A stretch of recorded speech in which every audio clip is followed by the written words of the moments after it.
제가 연초부터 우리가 사명과 비전, 꿈 이런 것들이 중요하다는 것을 말씀드렸는데, 이 세상에 뭔가 위대한 족적이나 위대한 그 결과나 작품들 남긴 위인들을 보면은요, 모두가 다 나름대로 꿈과 비전과 사명감이 확실한 사람들이었다는 것을 알 수가 있습니다.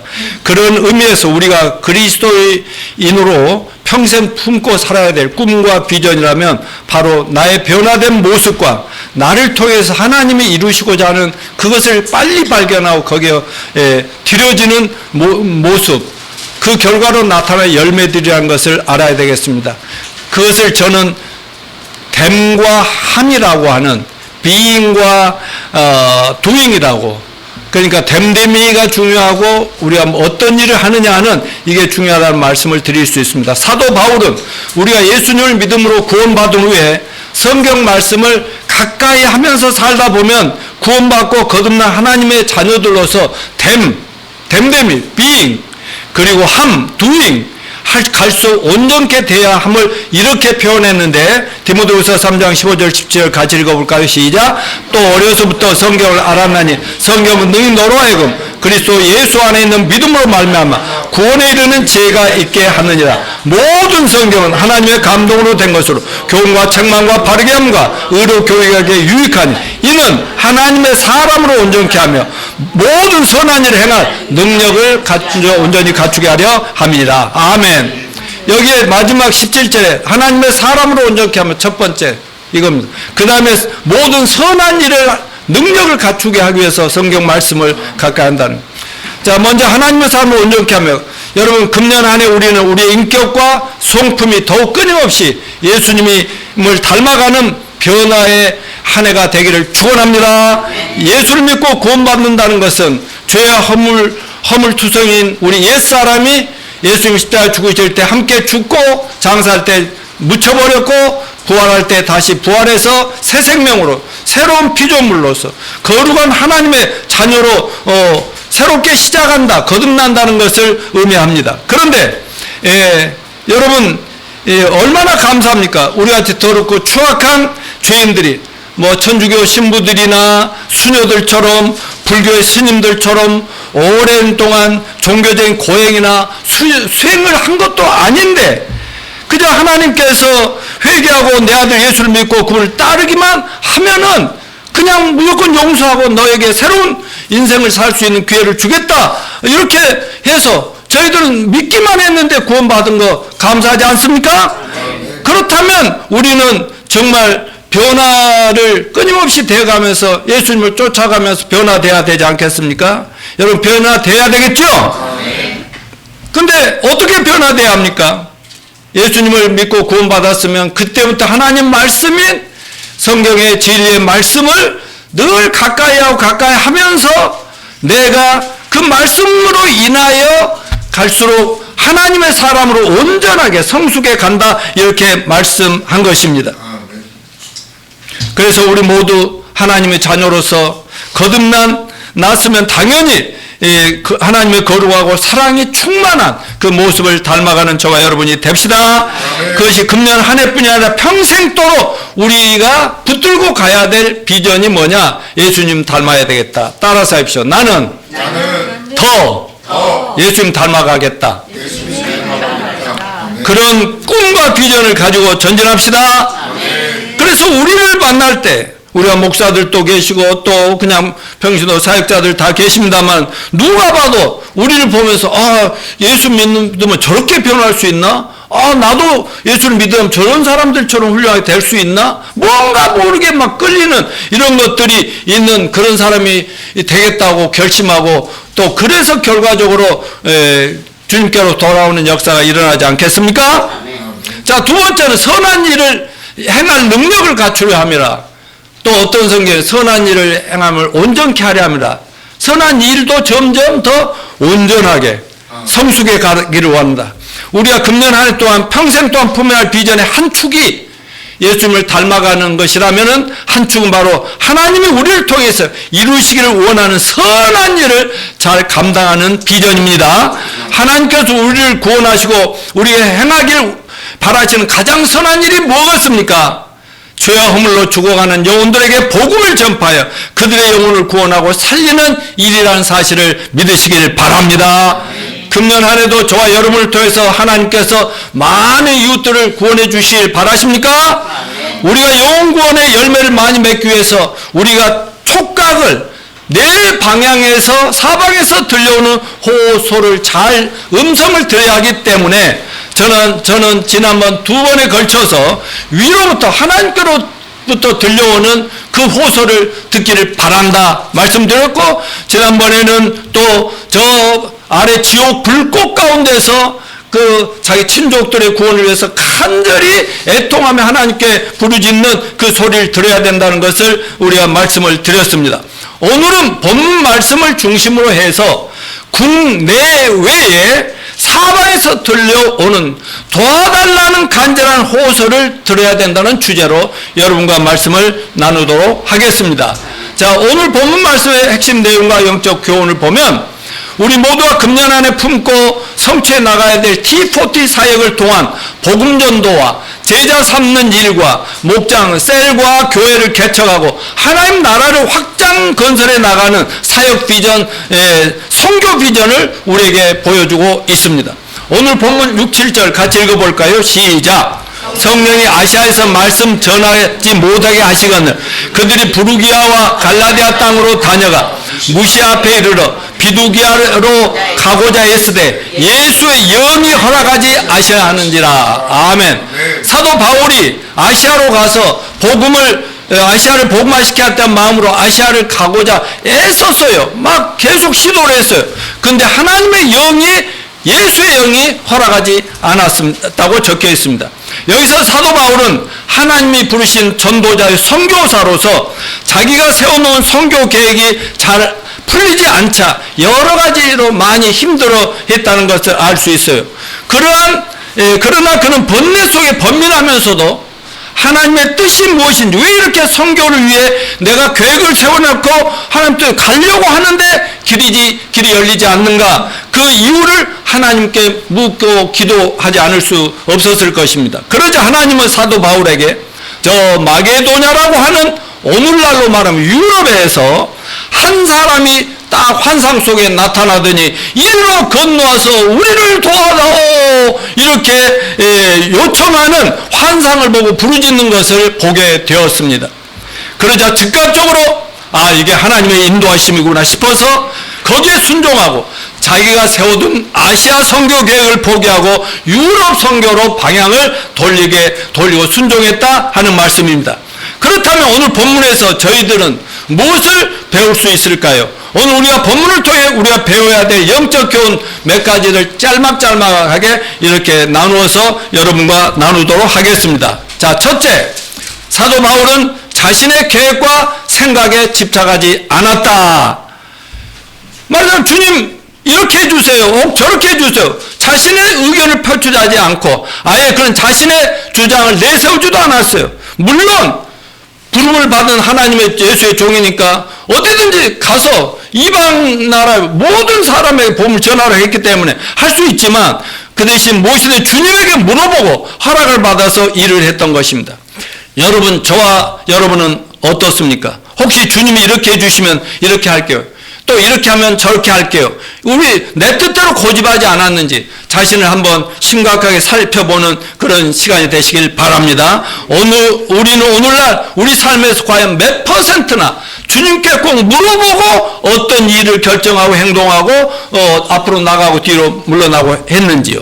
만약 지난날 우리가 하나님의 계획과 뜻보다는 내 계획과 뜻대로 관철시키기 위해서 하나님 뜻조차 무시하거나 외면했다면 우리 모두 깊이 뉘우치고 자신의 생각과 주장을 속히 처리하는 자가 되기를 간절히 축원합니다. 또한 작은 일에도 주님께 간구하며 먼저 물어보고 실천하는 신앙인들이 되기를 소원합니다. 그리하여 온전히 자신의 뜻을 죽이고 오로지 주님 뜻에만 자신을 도구로 드린 바울의 믿음과 실천력을 모두 본받게 되기를 간절히 바랍니다. 것입니다. 그렇다면 오늘날 우리들은 어떻게 하나님의 뜻인지 내 뜻인지 구별할 수 있겠습니까? 오늘날은 무엇보다도 기록된 하나님 말씀, 성경의 진리의 말씀을 제대로 알고 잘 따라야 한다고 저는 믿습니다. 아멘? 오늘날은 어떤 환상보다도 평소에 알고 있는 또는 읽던 성경을 읽다가 또는 설교 듣던 중 아니면 성도들과 종들끼리 교제하던 중 그 세밀하게 들려오는 어떤 주님의 음성을 순종하면 된다는 사실인 것입니다. 성경이 뭐라고 말씀하신가를 진지하게 살피면서 하나님의 뜻과 계획과 인도함을 받아야 될 것이라고 믿습니다. 자, 두 번째 뭐라고 되어 있어요? 읽어주세요. 사람들의 겉모습과 상관없이 영혼들이 갈급하다. 바로 그날 밤 바울은 주님이 주시는 분명한 환상, 비전을 봤어요. 환상이란 비전이거든. 하나님 보여주요. 그때만 해도 성경이 완전히 다 기록되기 전에 일어난 기독교 초기의 상황이니까 살아계신 예수님은 직접 나타나서 사도 바울을 불러서 구원시키기도 하시고 오늘 말씀처럼 천사들 통해서 성령을 통해서 신비한 환상을 보여주시고 하는 그런 시절이었다는 걸 기억합시다.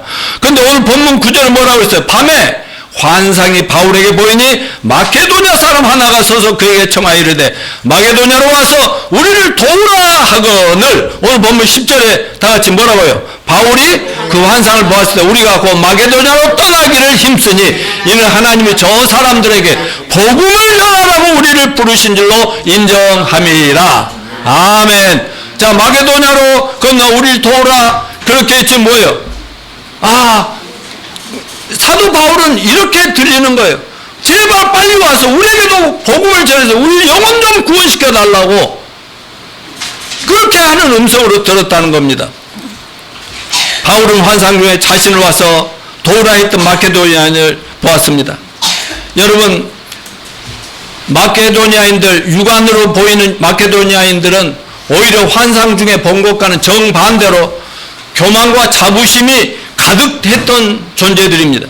바울 당시 마게도냐는 알렉산더 대왕이라고 말하면 짧은 기간 동안에 막 유럽 그 지역을 완전히 통일해서 그냥 완전히 로마 제국의 그 힘을 가졌던 그런 지역인데 알렉산더 대왕의 정복으로 그리스 문화를 흡수해서 저 중근동 전 지역에 헬레니즘이라고 하는 그리스 문화를 파급시켰던 지역입니다. 그 당시 그리스 문화는 소크라테스, 플라톤, 유명한 아리스토텔레스의 나라로서 세계 철학과 다신교의 본산이기도 했던 지역입니다. 세상 기준으로 하면 철학과 종교라는 풍부한 정신세계를 자랑한 곳이에요. 당시 마게도냐는 오늘날로 말하면 어떤 박사학위를 가진 고학력자들이 많이 모여 사는 어떤 지역과 같이 정말 잘난 사람들의 그 지역이었다고 생각하면 됩니다. 모든 걸 다 알고 있다고 생각하고 자기 나름대로 판단하면 인생은 이런 거야, 이렇게 살아야 돼, 저렇게 살아야 하면서 오히려 세상을 가르치는 높은 선지자, 하나님의 예언자들 이상으로 자기들을 내세울 수 있는 그런 사람들입니다. 그러나 그래서 지성과 이성은 막 자기들의 목을 곧게 하고 어깨에 힘을 줄 수 있을지 모르지만 영성은 아주 갈급한 밑바닥이었다 하는 것입니다. 여러분, 영적으로는 하나님 보시기에 죄악과 부정부패와 가난과 질과 저주와 사망과 영벌, 혼돈으로부터 벗어나려고 도와달라고 절규하고 있는 상태였다는 사실을 기억하시기 바랍니다. 이것이 하나님께서 우리가 이 세상 사람들에게서 발견하고 듣기를 원하는 절규라는 사실 또한 기억합시다. 여러분, 하나님의 눈은 사람의 눈과 다르죠. 맞아, 하나님의 관점과 사람의 관점 너무나 다르고, 하나님의 관점은 하늘이라면 사람들의 관점은 이 땅바닥입니다. 사람들의 눈은 그들의 겉모습만 보지만 하나님의 눈은 두 손 들고 절규하는 불쌍한 영혼들로 보고 있다는 사실을 알아야 됩니다. 그러므로 우리 믿는 자들은 하나님의 관점으로 세상 누구를 만나지 그 사람들을 볼 수 있기를 바랍니다. 지금도 우리 주변에 와서 우리를 도와달라고 절규하는 손짓들이 가득함을 보시길 바랍니다. 여러분이 이 침몰하는 배에서 익사 직전에 있는 사람들이 살려달라고 구조 요청을 하는 것과 같습니다. 여러분이 익사 직전에 살려달라고 구조 요청을 하는데 그걸 무시하고 그냥 자기 살 길만 찾아가고 자기 할 일만 하는 사람이 있다면 얼마나 이거 참 안 된 사람입니까? 주님은 그런 그리스도인들이나 교회를 보면 미치고 환장하시는 거예요. 여러분, 우리 모두가 얼마 전에 목격했던 세월호 침몰 사건 때 배도 큰 구조선도 가 있었고 선장도 있고 선원들도 있었지만 애들이 막 수없이 침몰해서 들어가고 있는데 자기들만 살고 피하고 아무것도 대책도 세우지 않고 이런 식으로 바라만 보고 있었던 이런 것들처럼 우리 하나님께서 오늘날 교회와 성도들이란 이런 사람들을 바라볼 때 정말 답답해 하지 않겠어요? 자괴감이 들지 않겠어요? 내가 괜히 가서 죽어줬나? 지들이 알아서 죽든지 말든지 놔둘 걸 그랬나? 하는 이런 생각이 들지 않겠습니까? 셋째, 다 같이요. 선교의 핵심은 뭐예요? 복음 전하는 다 같이요. 선교의 핵심은 복음 전하는 것이고 복음만이 모든 사람 세상의 도구이다. 오늘 본문 9절 10절 시작. 밤에 환상이 바울에게 보이니 마게도냐 사람 하나가 서서 그에게 청하여 이르되 마게도냐로 건너와서 우리를 도우라 하거늘 바울이 그 환상을 보았을 때 우리가 곧 마게도냐로 떠나기 힘쓰니 이는 하나님이 저 사람들에게 복음을 전하라고 우리를 부르신 줄 인정함이라. 아멘. 당시 유럽이나 전 세계 절실한 도움은 복음을 전해서 잃어버린 영혼들을 구원해 주는 것이었습니다. 결국은 하나님을 따라 온 세상은 죄와 저주와 사망의 종노릇을 하는 불쌍한 자들이었습니다. 여러분, 불치병의 환자에게는 치유가 기쁜 소식 복음이에요. 피랍된 인질에게는 아주 그 묶인 줄이 풀려서 해방되는 겁니다. 물에 빠져 죽어가는 사람들의 복음이 뭡니까? 구조선과 구조대원들이 와서 구조해 주는 것입니다. 이와 같이 복음이라는 것은 인생들의 자유와 해방과 치유와 구조의 메시지임을 기억합시다. 여러분, 이제 성경에서 말하는 진짜 복음은 뭘까요? 내가 맨날 외치는 죄로 인해 저주받고 죄 때문에 죽게 되고 죄 때문에 영원한 심판에 처해 있는 하나님을 잃어버린 이 세상 모든 죄인들에게 뭘 전해야 된다고요? 예수님을 전하는 것이 복음입니다. 예수님이 바로 당신과 나의 모든 죄를 짊어지고 십자가에 피 흘려 죽으심으로 모든 걸 청산했습니다. 단번에 영혼이 속죄했습니다. 장사인의 삶을 부활했습니다. 이 소식을 들었을 때인데 못 들었어도 오늘 내 말을 듣고 믿기만 하면 이렇게 말할 때 누가 우리를 도와주고 있어요? 성령님께서 역사하신다는 사실을 믿으십시오. 그러니까 듣든지 안 듣든지 외치라고 했잖아요. 외치다 보면은 그 사람 마음에 그게 와 닿을 때가 있습니다. 믿으면 구원받고 죄사함 받고 하나님 자녀로 거듭나고 구원받는다. 이게 복음입니다. 아무리 석사학사 박사라도 철학자 사상가들이 아무리 돌을 닦는 특별한 종교인들이라 하더라도 아무리 돈 많은 재벌들이나 병원의 의사들 변호사, 판사, 검사들이라도 죄와 인생의 저주와 죽음과 내세에 대한 불확실성으로 말미암아 그들의 마음은 불안하고 두렵고 안타까운 마음으로 고뇌하며 구도하고 있다는 사실을 잊지 마시길 바랍니다.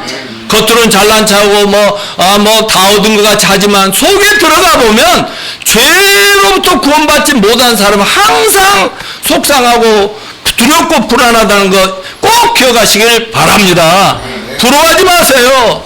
사랑하는 성도 여러분, 이 복음을 전해준 것보다 더 사람들에게 절실한 도움이 없다는 사실 또한 믿어야 합니다. 저와 여러분이 증인들 아닙니까?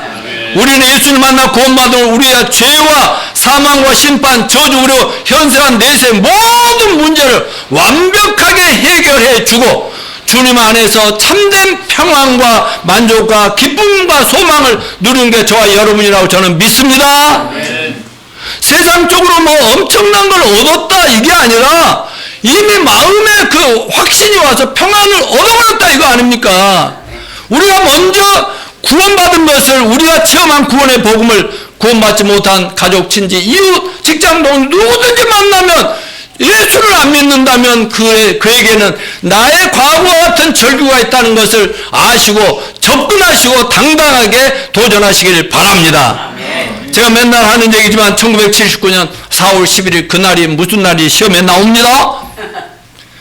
제가 구원의 복음을 듣고 구원의 확신을 갖자마자 이제 내 힘으로 내가 노력해서 대한민국 모든 어려운 서민들을 돕고 섬기려고 하던 내 젊은 날의 헛된 꿈을 다 깨버리고 예수님과 예수님의 구원의 복음과 성경 한 권만 있으면 인류를 구원하는데 아무 부족함이 없다는 확신이 제게 왔단 말씀입니다. 그렇기 때문에 그날부터 복음 전파와 영혼 구원에 전적으로 헌신했는데 지금까지도 전혀 후회하지 않고 오히려 부족했던 거, 잘못한 거, 했어야 되는 못한 거 이런 것은 죄송하지만은 지금도 오히려 감사 날마다 감사하면서 살게 될 수 있는 게 하나님의 은혜라고 믿습니다. 여러분 많은 목회자, 선교사들 해외로 나가는데 선교의 목적이 무엇이라고요? 오늘 사도 바울이야말로 세계 선교의 아주 제대로 된 모범이고 모델이라고 성경은 얘기하고 있습니다. 뭐예요? 복음 전도로 그 영혼들을 구원해 줄 때 한 사람이 변화되면 예수님 영자 변화되면 가정이 변화되고 그 한 사람 때문에 그 가정 때문에 이웃들이 변화되고 그 지역이 변화되고 그 민족이 변화되고 나라가 변화되고 이러면서 그것이 세상으로 확산되어 나가는 거 이게 성령님의 역사요. 참된 선교라고 한 사실을 여러분 믿으십니까?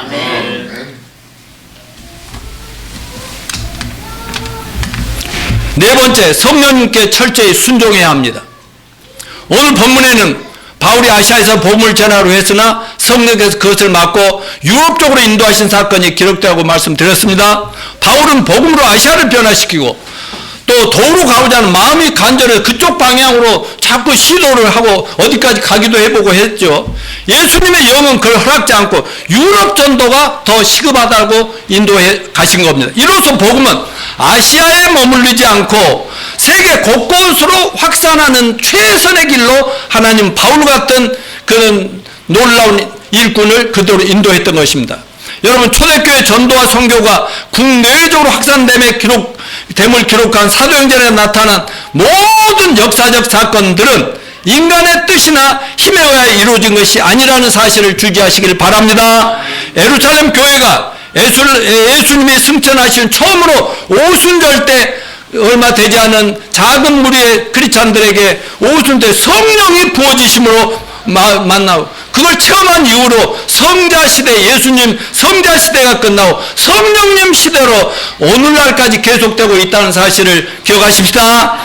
여러분 초대교회는 오로지 성령의 인도하심에 의해서 점점 예루살렘과 온 유대와 사마리아 땅끝까지 복음전도와 영혼들의 구원과 제자 삼는 사역을 통해서 교회들이 확산되어 오늘날 저희들에게까지 이르렀다는 사실을 기억합시다.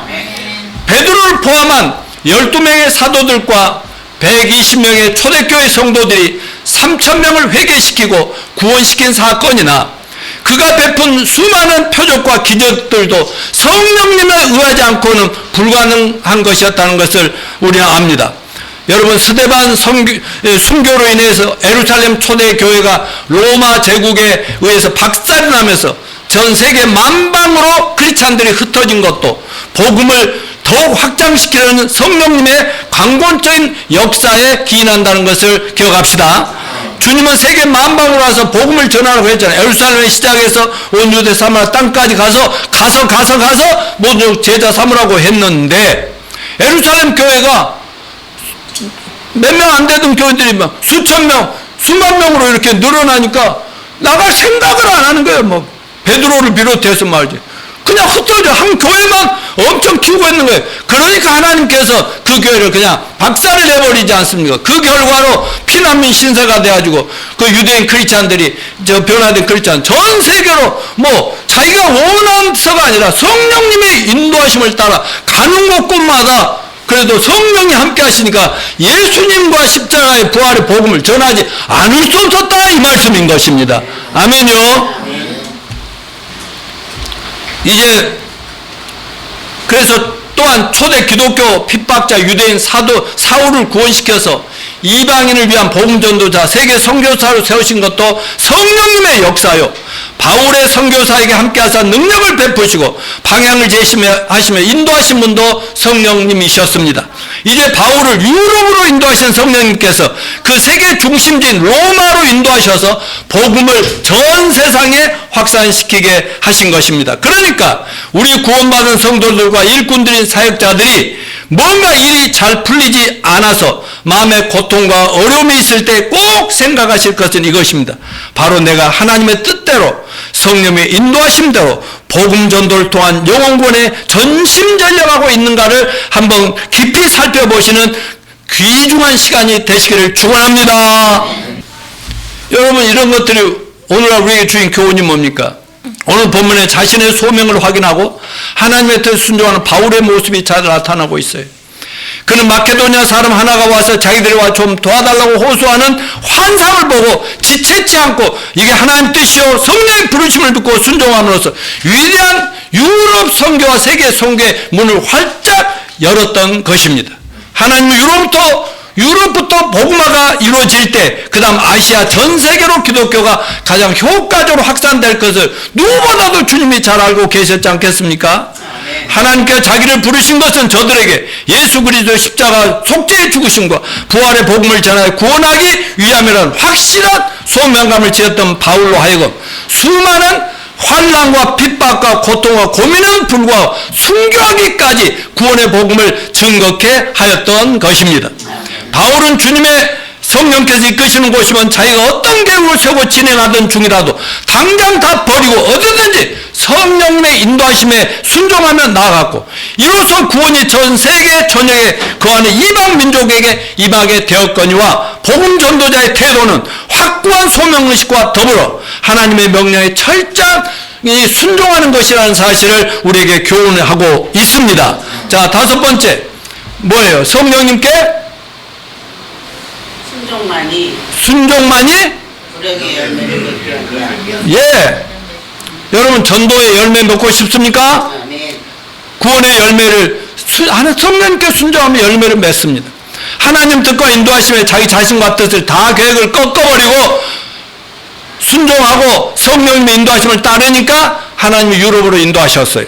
그런데 그곳에 이미 사도 바울을 맞이해서 사도 바울과 하나님의 선한 일을 이룰 사람들과 자원들 모든 걸 다 준비해 두셨더라 하는 것입니다.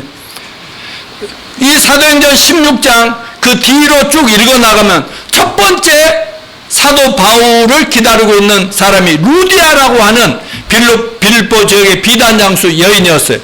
돈 많은 사업가, 비단 장수, 무역상이라고도 하는 여인인데 그녀와 동료들은 나름대로 하나님을 믿고 열심히 기도하고 있었지만 아직 구원받지 못한 사람들이었어요. 그래서 더 열심히 기도하죠. 예수 그리스도의 복음을 듣지 못해봤기 때문에 구원받지 못한 자기 나름대로 기독교 종교인들이었다. 그때 사도 바울과 같은 복음에 정통하고 성령 충만한 전문가를 하나님이 보내시고 만나게 하시고 전하게 하시니 그녀와 함께한 그 같이 기도하는 동료들도 있고 가족들도 있고 이런 사람들이 다 같이 바울이 전해주는 예수 그리스도와 십자가 부활의 복음을 영접하고 구원받고 침례를 받게 됩니다.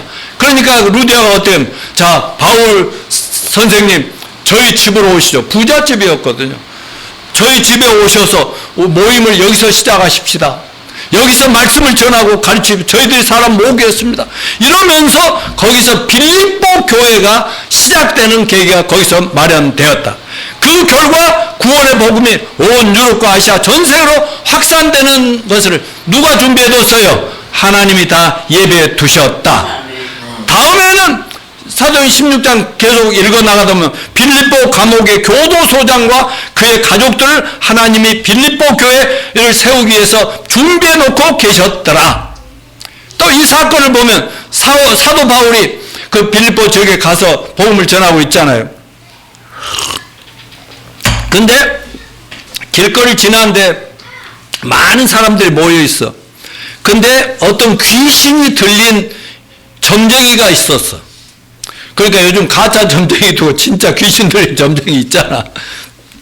귀신들은 점을 쳐줌으로 그때는 하인들이 데리고 있는데 그 주인이 그 여종을 이용해야 돈을 엄청 벌어들이고 있는 그 종이 있었어. 근데 이 귀신 들린 점쟁이가 사도 바울을 딱 보더니 막 쫓아다니면서 뭐라 하냐니까, 이 사람은 하나님이 보내신 종인데 구원의 복음을 전하는 자입니다. 막 큰 소리로 사람들 앞에 외치니, 그 당시에 그 지역은 예수가 뭔지도 모르고 말이죠. 전혀 또 이방 나라인데 거기서 막 하니까 사도 바울이 막 너무 귀찮고 괴롭고 고통스러웠다고 얘기합니다. 그래서 며칠 만에 그냥 칵 멈춰가지고 뭐라고 했어요? 다 같이 예수님의 이름을 명하노니 이 귀신들아 떠날지어다. 그냥 사도 바울이 그냥 주여 하고 그냥 빨리 지저스는 예수 이름을 명하는데 빨리 꺼져버려라 하니까는 귀신들이 몰라니까 그 여인이, 그 여종이 갑자기 온전하게 아주 정상적인 사람이 돼버렸어요. 그리고 그랬더니 그 주인이 그 여종의 점을 통해서 돈 벌어들인 주인이 자기 돈줄 끊겨버렸잖아요. 그러니까 막 사람들 시켜서 잡아다가 가서 고소하고 경찰서에 가다 뭐 하니까 경찰서에서 엄청 니들이 어디서 온 인간들인데 그런 못된 짓을 하냐고 막 엄청 때리고 막 그래가지고 어디 저 산속에 있는 하여튼 돌 깜빵 같은 데다가 가서 쇠사슬 묶여서 가둬버렸잖아요. 근데 거기서도 막 어땠어요? 고통 속에서도 할 일 하다가 당한 거니까 좋은 일 하고 당한 거야. 이렇게 바울과 실라가 무슨 그 깜빵에서 기도를 합니다. 찬송하면서 기도합니다. 나 같은 주인 살리신 주은혜 놀라 막 이런 찬송을 했겠죠. 이런 찬송을 하고 있으니까 갑자기 어떤 일이 일어났어요. 막 그 교도소 안에 지진이 일어나가지고 쇠사슬이 풀리고 문이 막 열려버리는 거예요. 그래서 많은 거기에 깜빵에 있는 사람들이 도망을 가도 됐어요. 그러다 보니까 교도소장이 갑자기 보니까 문이 열리고 다 도망가, 자기는 이제 사형당할 걸 생각하고 자살하려고 막 나 죽어야지 이랬더니 사도 바울과 실라가 하나님이 아마 머무르게 했던 것 같아요. 멈춰라, 우리 도망가지 않고 여기 있다. 어이구, 선생님 어떻게 이런 기적이 일어났습니까? 그 비밀이 무엇입니까? 나 같은 인간이 어떻게 해야 구원을 받는단 말입니까? 막 그렇게 질문하니까 주 예수를 믿어라. 그럼 너와 내 집이 구원을 받으리라. 이렇게 얘기하니까 아멘 하고 예수님이 누구신지 그 자리에 설명해 주고 영접을 하고 그랬더니 뭐라 하는지 압니까? 선생님, 저만이 아니라 우리 가족들도 나하고 똑같은 형편인데 우리 가족들도 가서 좀 구원해. 그래 자기 집으로 초청해가지고 다친데 피 묻은 그런 걸 닦아주고 뭐 차라도 음식을 대접했겠죠. 그러면서 그날 밤새 가족 전체를 모아놓고 예수님에 대해 십자가 복음에 대해서 부활의 복음에 대해서 철저하게 열심히 전했더니 가족들이 믿었겠어요? 믿었겠어요? 성령님이 함께 하신데 왜 안 믿어요? 그날 밤에 믿고 다 모두가 침례를 받아서 빌립보 교회 창립 멤버가 돼서 루디아의 그 가족들과 그 이웃들과 이들이 합쳐서 빌립보 교회라는 유럽의 최초의 교회, 세계 선교의 아주 전진기지였던 그 창립 멤버가 되었다는 사실을 기억하시기 바랍니다. 여러분, 하나님은 성령님의 음성에 순종하기만 하면 모든 걸 다 준비해 두신다는 사실을 믿읍시다. 여러분들이 제가 손에 쥐어준 구원의 복음, 또 오늘 예배 후에 잠깐 또 구령상담법 이거 공부할 때 이걸 가지고 철저하게 외우시고 집에 사용해 보시고 가족들끼리 연습해 보셔서 여러분들도 삼으셔서 열매를 많이 맺으시길 축원합니다. 그렇게 하면 하나님이 다 미리미리 다 만날 사람들 다 준비해 주셨다고 저는 믿습니다. 저는 이 말씀을 준비하면서 여기 계시는 우리 장로님, 목사님들, 여기 뭐 형제 자매님들, 뭐 여기 있는 여러분 모두를 생각하면서 너무너무나 감사했어요. 어디 공민이 자매, 나 만날 거 전혀 대생각해 한 적이나 있어요, 없어요? 근데 왜 우리가 이렇게 한 가족돼 있지? 이게 성령님이 집사를 만나서 오게 한 거야. 김영자 자매님 나 만날 생각이라도 해봤어요? 우리 이렇게 만난 적이 없어요. 근데 하나님이 다 엮어주셔서 결국은 전부 다 이렇게 복음의 확실한 이렇게 사역자들이 다 되게 하신 것 하나님께 너무 감사합니다. 자, 여섯째, 모든 성도는 사방에서 들려오는 부르짖음을 들을 수 있어야 한다는 교훈입니다. 자, 16장 9절에 바울은 마케도니아에 사는 한 구원받지 못한 사람의 울부짖음을 들었다라고 얘기합니다. 우리들도 주변에 잃어버린 영혼들로부터 들려오는 그런 그 날 좀 도와주세요 하는 그 음성을 들으실 수 있게 되기를 바랍니다. 예, 그들이 표현은 뭐라고 하든 말은 어떻게 하든 어떤 식으로 뭐 살아가든지 상관없이 그들 속에는 절규가 있다는 것을 제발 좀 믿어주시길 간절히 바랍니다. 정말 예수 믿고 구원받고 하나님 은혜 받고 하나님 사랑이 뭔지를 깨달았다면 사람들 좀 불쌍히 여기십시다. 그들이 외적으로 가진 것들 부러워하지 맙시다. 우리는 하늘 땅 모든 걸 다 가진 놀라운 사람들 아닙니까? 따라서 하십시오. 다 같이 준비하면 할렐루야 하고 주먹을 쥐어. 준비! 할렐루야. 나는 이래봬도 나는 이래봬도 하늘 스타야. 아멘. 아니, 하늘 스타들답게 아니 이미 다 가져보는데 세상에 뭘 더 바라냐 이 말씀입니다. 사도 바울은 디모데후서 2장에서 이렇게만 한번 읽어볼까요? 시작.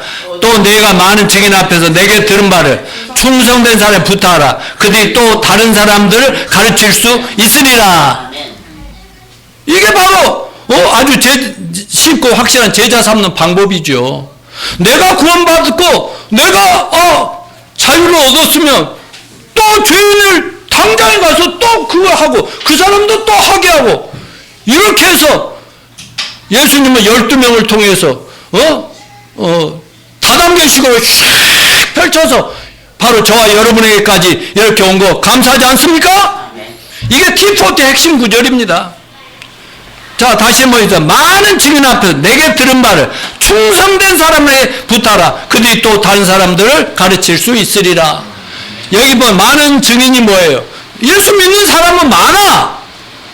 목회자 선교사들도 많아. 그러나 그들 중에 정말 영혼을 사랑하고 복음을 진짜로 사는 한 영혼이라도 이걸 해서 확실히 변하게 그 사람이 또 다른 사람들을 변화시키려고 하는 이런 것들이 T40 Training for Trainers 그런 훈련자를 훈련하는 저와 여러분이 되시기를 축원합니다. 자, 사도행전 또 2장 46, 47절 시작. 날마다 마음을 같이하여 성전에 모이기를 힘쓰고 집에서 떡을 떼며 기쁨과 순전한 마음으로 음식을 먹고 하나님을 찬미하며 온 백성의 친송을 받으니 주께서 구원받는 사람은 날마다 더하게 하시리라. 아멘. 그래서 오늘 우리 모두 결심합시다. 우리가 예배 끝나고 기도하고 나가서 또 여러분 삶의 현장으로 돌아가실 때 누군가 만날 때 제발 이 하나님의 눈으로 그 사람들의 속에 절규와 아픔과 부르짖음을 들을 수 있는 모두가 되시길 축원합니다.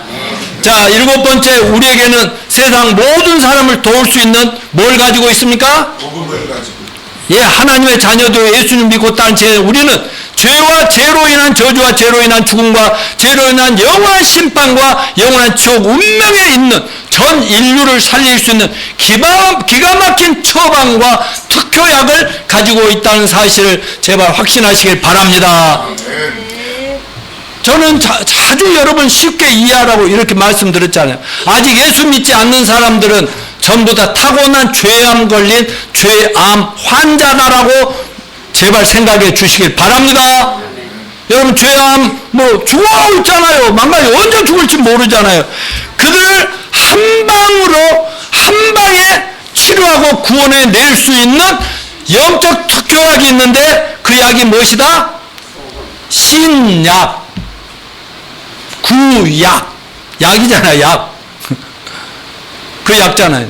신약 구약이 죄암 치료약입니다. 근데 하나님 말씀 복음으로 너희를 구원하였다고 베드로전서에는 분명히 얘기합니다. 모든 성경을 다 모르더라도 그 간단한 구원의 복음 하나면 죄함에서 당장에 구원해가지고 새로운 인생을 멋지게 영원히 살 수 있게 한다는 사실을 잊지 마시고 디포트의 구령 상담법을 잘 배우시고 활용하셔서 마이스토리 지저스토리를 통해서 영혼들을 잘 구원하는 저와 여러분이 되시기를 축원합니다. 뭐야? 자, 간단하게 주님께서 우리에게 내신 국내의 선교 사도행전 1장 8절과 마태복음 28장 18절 20절 이건 우리 뭐 여기 앞에 다 있는 구절들이니까요. 자, 그렇다면 우리 교회가 어떻게 하고 있는가?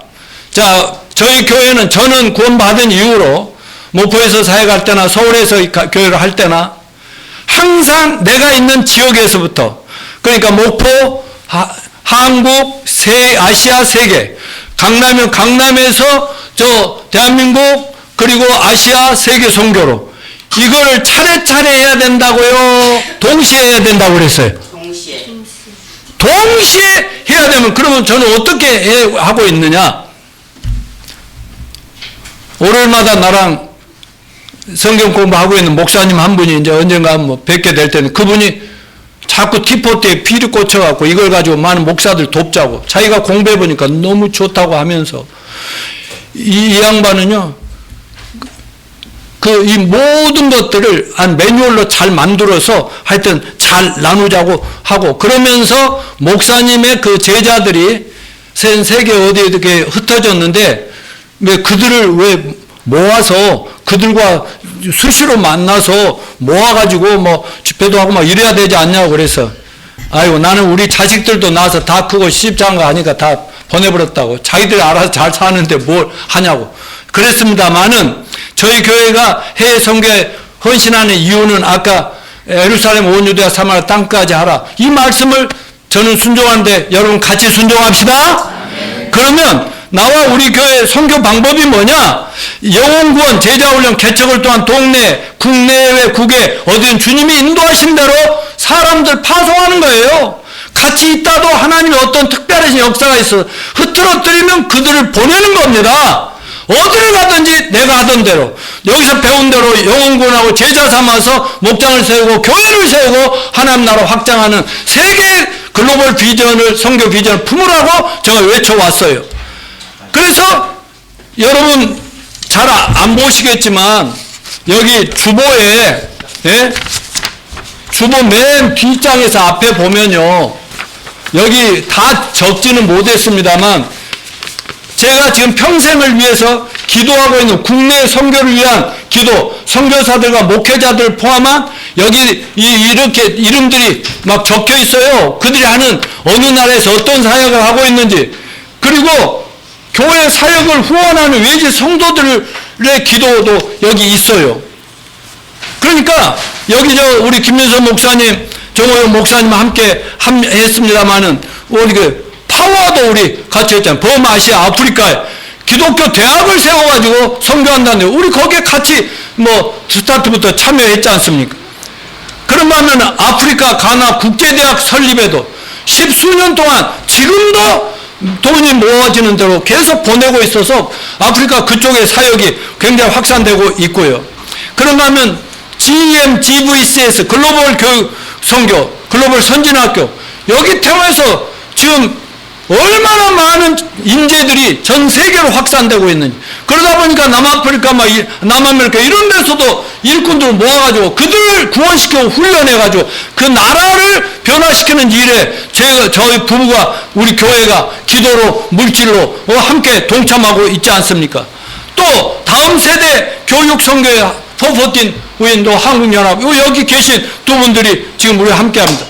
여러분 이런 모든 것들 한국 티포티 훈련센터 이걸 코로나 팬데믹으로 잠시 멈췄지만 이걸 그 정덕진 목사님은 우리가 팀을 모아가지고 이걸 가지고 목사들을 제대로 돕고 교회를 제대로 도와서 한번 목사님이 앞장서 큰 사역을 좀 이루자고 애를 쓰고 있어요. 아무튼 국내 선교와 국외 선교가 우리가 꼭 바다 건너 가야만 제대로 선교하고 있다고 생각하지 마시고 기도로 필요하면 돈을 보냄으로 여러 가지 방식으로 우리가 선교에 동참하고 있다는 사실을 가지고 더 열심히 봉사 노력합시다. 자, 여러분 우리 모두 사역자 믿고 선교사로 부름받았습니다. 믿으십니까? 그러면 여러분은 복음의 복음을 전할 사명이 있습니다. 그래서 그런 음성을 날마다 들을 수 있도록 영적으로 깨어서 기도합시다. 그리고 만나는 사람, 시장이든 어디든 직장이든 슈퍼마켓 어디 병원이든 어디를 가든지 간에 그 한 사람 붙들고 기회만 되면은 그들 어떻게든지 마음 문을 열고 그 마이스토리, 지저스토리를 통해서 한 영혼을 구원해서 거기서부터 또 목장, 소그룹이 형성되어 나가는 이런 사역을 금년도에 모두가 제발 실천해 보시기를 축원합니다.